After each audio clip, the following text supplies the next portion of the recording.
Hi! In front of me is Xiaomi Mi 10 Pro, and today I would like to show you how you can set up face unlock on this smartphone. Start by opening settings, scrolling down and choosing passwords and security.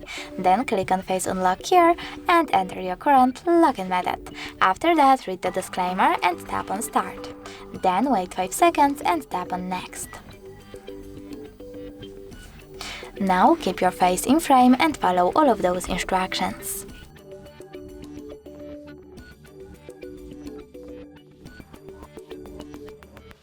Over here you can name your face data. I will go with some gibberish.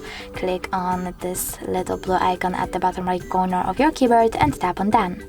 Then choose home button, and when I turn off my screen, then turn it back on. I guess that face unlock is working properly, so all I need to do is swipe up to open my Xiaomi. Thanks so much for watching. If you enjoyed this video, leave a like, comment and don't forget to subscribe. Bye!